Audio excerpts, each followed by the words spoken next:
This is a photograph of my living room and my rocking chair where I go sit every time I need to wait out the stock market.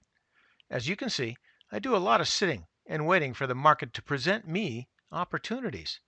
I don't worry too much as it seems that opportunities come just about every day. Yes, I've asked my wife to do some vacuuming, but I did promise her I'd do some painting. Oh well, I'll get to it someday.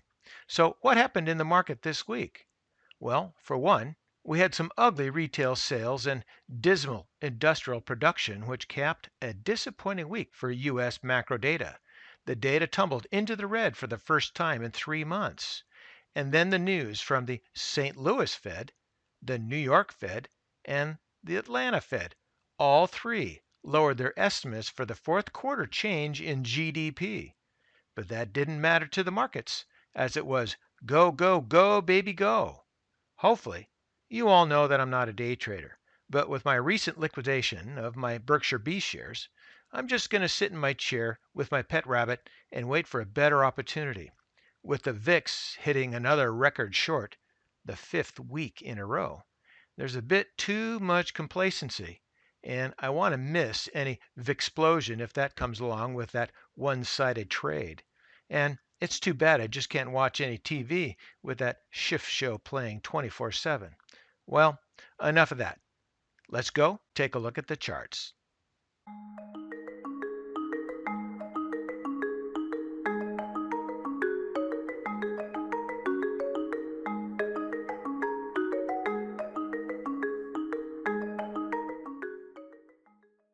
Today, we're going to look at two charts, beginning here with the 20-year monthly.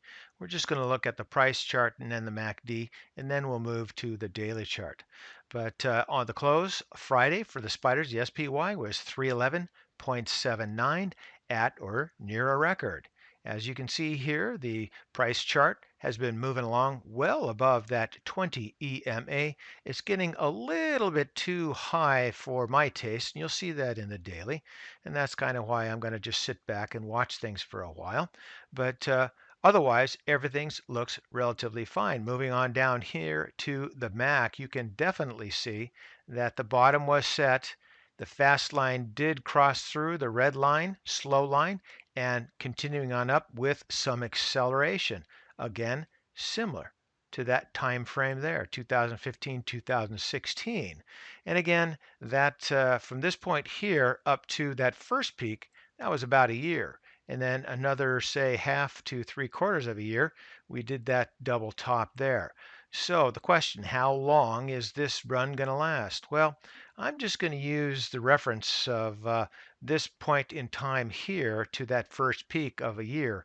I'm going to say that we're going to be heading up for about a year, just based on the similarities of that chart. However, I'm going to reserve a change in my opinion.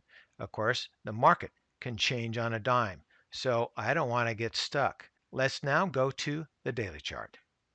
And now looking at the 6-month daily on the spiders, we're going to get a better perspective on that melt up. Basically, I'm saying the melt up started once the price crossed through the 50 and the 20 EMA. And you can see that the price ran up. It's like an escalator, just right on up here. We had a bit of a slowdown here, but then a reflection today on up here. But that slowdown and that reflection is an indication that the melt up is starting to tire. Moving down here, we can see again the difference or the disparity between the fast line and the slow line. For the most part, up through this area, there's not much of a difference between those two measures.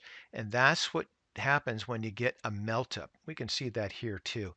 In the histogram, there is a little bit of a difference, but you can see that it's just a low rise run. It's not like a peak up here or say back here. It's just a low rise run, kind of like a line drive to the outfield. You also see that here in the price rate of change. Now, this move on up here isn't all that great, but then things kind of go sideways. So there isn't much variation there. And you can see here too in the relative strength index, line drive, boom, right on out there. Again, stochastics kind of going sideways here with the fast line tangling with the slow line, perhaps beginning at this point here for the last, say, 3, 4 weeks or so. Moving on down here, volume has picked up in the last few days, which is good, but I still think that things are starting to get tired. Moving here into the Williams, you can see that the Williams is elevated above that -20 here in this overbought territory, and it's stayed up there for quite some time, a lot longer than any other experience, at least in the 6 months.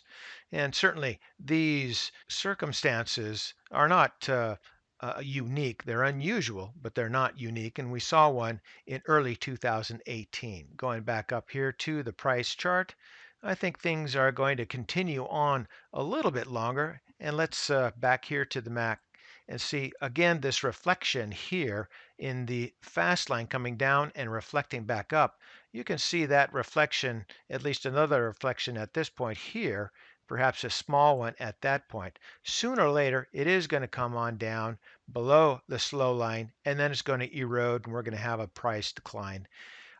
You can't necessarily know how long that's going to take for that to happen, but simply from the fact that we've had this first dip means that things are starting to weaken, at least temporarily. We'll have to see after this reflection if we get another test of that slow line perhaps next week, maybe the week after. But for now, I'm sitting on the sidelines simply because that VIX going back down to 12 is indicating to me too much complacency, and it's a one-sided trade.